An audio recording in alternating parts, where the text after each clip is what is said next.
उसी के साथ साथ जो अधिकार आपको पेशा कानून में प्राप्त हैं, पेशा कानून मुख्यतः दो बिंदुओं पर कहता है कि आदिवासी समाज जो कि अनुसूचित क्षेत्र में को उस गांव को अपने रीति रिवाज से संचालित करने का अधिकार देता है।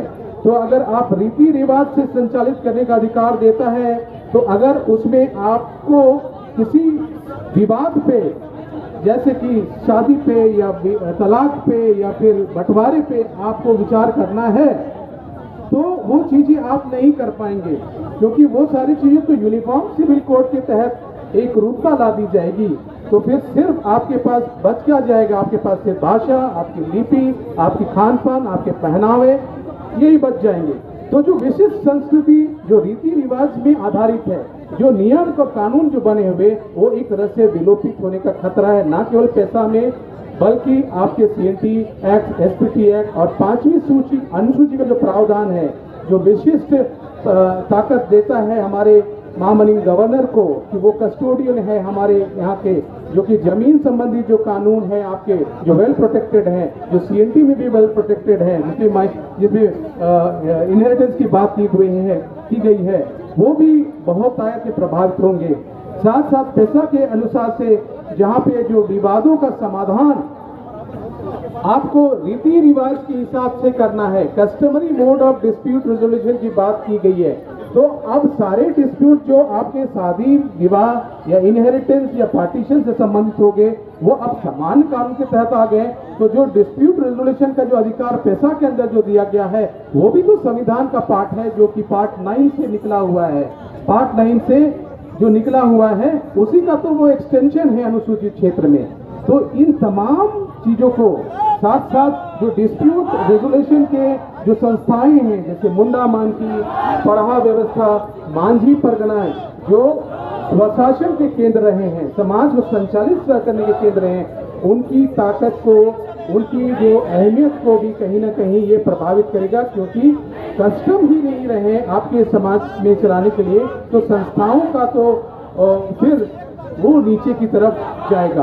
तो इस तरह से हम देखते हैं संवैधानिक एस्पेक्ट में बहुत सारे संवैधानिक प्रावधानों को ये उल्लंघन कर रहा है।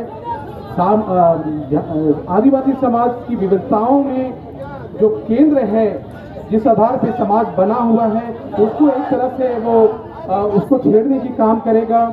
और साथ साथ जो विशेष प्रावधान जो आपके दिए गए हैं नॉर्थ ईस्ट को लेके, या फिर हमारे झारखंड के परिप्रेक्ष्य में, या उसी तरह से अन्य 10 राज्यों के परिप्रेक्ष्य में, उन सभी के कानूनों को ये प्रभावित करेगा। लेकिन आर्टिकल 14 समानता का अधिकार जो कहता है कि समानता का मतलब है समान लोगों के बीच समानता।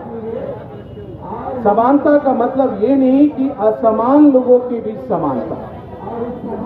इक्वालिटी बिफोर इक्वल की बात की गई है, ना कि एब्सोल्यूट इक्वालिटी की बात की गई है।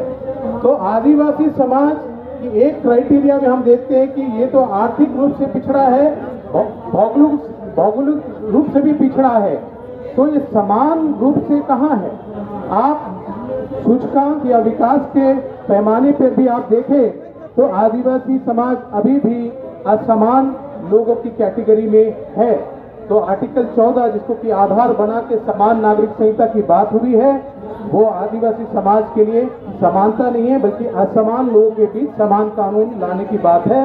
वो एक तरह से संवैधानिक रूप से वो गलत होगा।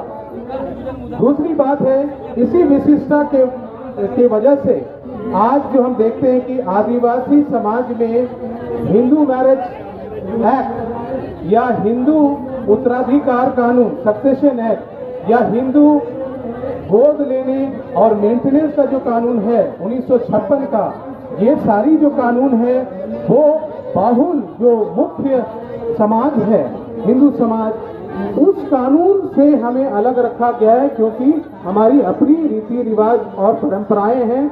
और हमारा जो पारिवारिक मामला है, चाहे वह विवाह से संबंधित है या वो तलाक से संबंधित है, छूटा छूटी से संबंधित है, या उत्तराधिकार से संबंधित है, या गोद लेने की परंपरा से संबंधित है, या फिर हमारे बंटवारे से संबंधित है, या समाज में महिलाओं को या विधवाओं को जो भरण पोषण को अधिकार समाज में दिया गया है, वो सारी जो चीजें हैं वो हिंदू कानून से अलग है और अपनी अपनी रीति रिवाज से ये संचालित होते हैं और हमें उनसे सुरक्षित रखा गया है। पाएंगे खासकर आदिवासी समाज के लिए यह यूनिफॉर्म सिविल कोड एक तरह से उनकी विशिष्ट संस्कृति को पूरी तरह से प्रभावित करने वाला होगा।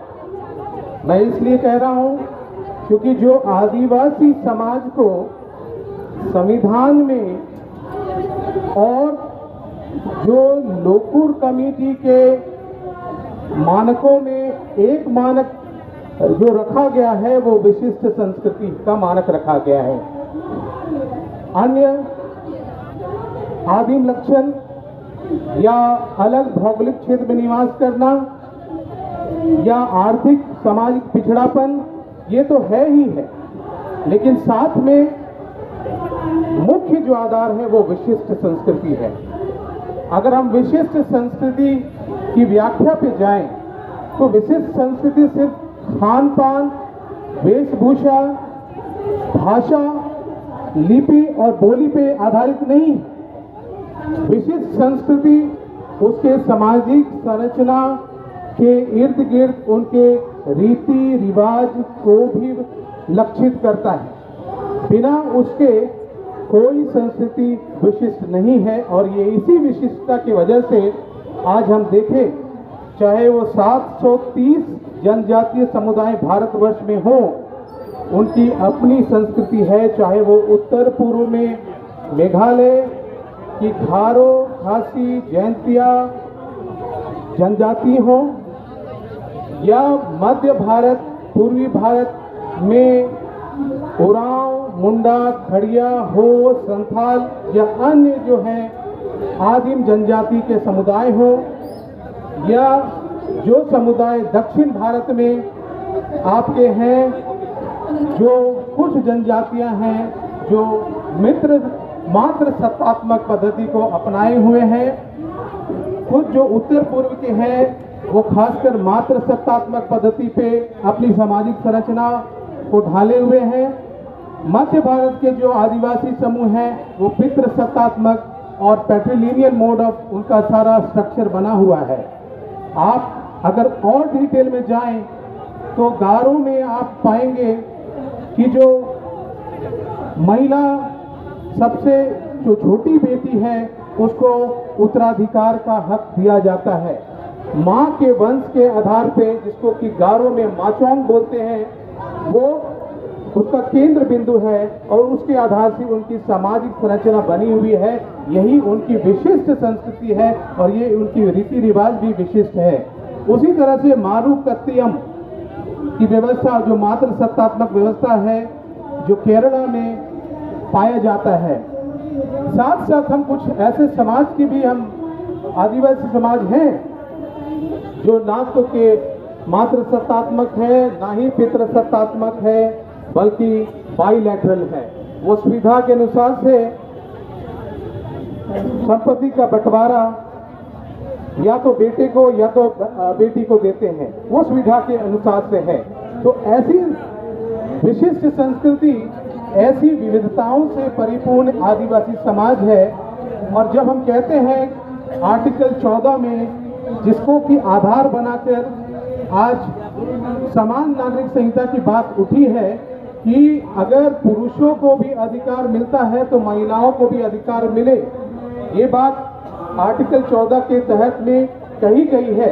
लेकिन तो अगर यूनिफॉर्म सिविल कोड आता है तो आप समझ सकते हैं कि यूनिफॉर्म सिविल कोड का मतलब है सभी जातियों, समुदायों और प्रांतों में कुछ बातों पे समान चीजें लगाई जाएंगी। अगर हम बात करें कि जैसे मुस्लिम समुदाय में 14 वर्ष का जो उम्र है वो मिनिमम उम्र है उनके शादी विवाह के लिए, लेकिन आदिवासी समाज में शुरुआत से उम्र की कोई धारणा नहीं रहती है। बाद में मुख्यतः बहुतायत समाज आदिवासी समाज अभी स्टैट्यूटरी जो एज है उसको फॉलो करता है, सिवाय कुछ अपवाद को छोड़ के।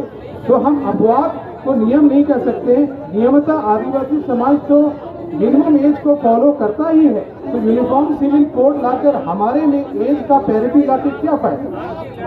उसी तरह अगर हम देखें तो जो समाज में विवाह का एक पत्नी से ज्यादा की रखने की जो बात है, जैसे कि यूनिफॉर्म सिविल कोड में कहा जा रहा है कि एक से ज्यादा आप एक टाइम पे नहीं रख सकते, लेकिन बहुतायत में जो आदिवासी समाज में उसमें तो ऑलरेडी एक पत्नी का सिस्टम एग्जिस्ट करता है। कुछ समाज में जैसे कि जौनसार बावर जो उत्तराखंड में है, ये गिने चुने 4 समुदाय हैं जहाँ पे आवश्यकता अनुसार आर्थिक आवश्यकता के आधार पर उनके समाज में 1 से 2 पत्नी रखने का या इस तरह का बहुपति या बहुपत्नी का व्यवस्था थी। लेकिन आज के संदर्भ में क्योंकि बहुत बदलाव आ गया है, तो वो भी एक सिस्टम जिसको कि आलोचना का केंद्र हुआ करता था, वो भी अब धीरे धीरे खत्म हो जा रही है। जहां तक एज का सवाल है तो गालों जैसे ट्राइब को छोड़कर नॉर्थ ईस्ट में चाइल्ड मैरिज का जो कि जिस एज की बात हो रही है वो सिस्टम तो है ही नहीं। तो इस तरह से जो बात किया जा रहा है यूसीसी में कि हम एज को लेके समानता लाएंगे, एक पत्नी को के ऊपर हमारा शादी विवाह का होगा, वो तो बहुतायत में आदिवासी समाज में ऑलरेडी एग्जिस्ट कर रहा है। आप किस चीज पे समानता लाना चाह रहे हैं। रही बात उत्तराधिकार की, तो जैसे आपको पता है ये जो सिस्टम है आदिवासियों का वो किसी धर्म आधारित नहीं है। बाकियों में धर्म आधारित सिस्टम है। हिंदुओं में उनके हिंदू धर्म के आधार पर उनकी कानून बने हैं। मुसलमानों में मुस्लिम उनके कुरान को लेके उनके शरिया कानून बने हैं। ईसाइयों में बाइबल और उनके टेस्टामेंट कानून को लेके उनके पर्सनल लॉज बने हैं। आदिवासी के मामले में आदिवासी का ऐसा कुछ नहीं है, क्योंकि अभी हम जानते हैं कि जैसे धर्म कोई एक पर्टिकुलर धर्म में आदिवासी नहीं है, संघर्षरत जरूर है, लेकिन उस धर्म के आधार पे किसी कानून नहीं बनाए गए हैं। ये कानून उनके सालों साल से जो सामाजिक संरचना बनी हुई है उसी संरचना में अपने समाज को चलाने के लिए कुछ नियम बनाए गए हैं, और वर्षों से चूंकि उस समाज में स्वीकार्यता बनी हुई है, जो आज उसको संविधान में आर्टिकल 13(3)(a) के तहत उसको विधि का बल प्राप्त है। तो इस तरह से हम देखते हैं हमारा जो लोग क्रिटिसिज्म करते हैं कि ये कानून जो आदिवासियों का है वो एक तरह से डिस्क्रिमिनेट करता है, वो किसी धर्म के आधार पे बनी ही नहीं है, तो आप कैसे कह सकते हैं कि वो धर्म के आधार पे डिस्क्रिमिनेट करता है। जहां रही बात महिलाओं की उत्तराधिकार के बारे में, जिस बात पे जो यूनिफॉर्म सिविल कोड, हालांकि कोई प्रारूप नहीं आया है, लेकिन जो बातें आ रही हैं उसमें इस बात पे फोकस किया जा रहा है। तो हम उस पर देखें कि एक तरफ तो आपकी मातृ संस्थात्मक व्यवस्था है, गारो खासी जयंतिया में जो माता को केंद्र मान के यंगेस्ट डॉटर को पैतृक संपत्ति पे अधिकार देती है, और वहां तो जो लड़का है वो लड़की के यहाँ जाता है शादी पश्चात, अनलाइक जो हमारे समाज में होता है कि लड़की लड़का के पास आती है। तो उस तरह से अगर हम देखें तो चूंकि सामाजिक आधार का केंद्र बिंदु या पिता है मध्य भारत में, उत्तरी भारत में, और जो उत्तराधिकार का केंद्र माता है, लेकिन दक्षिण भारत में हम देखते हैं ये दोनों हो सकते हैं।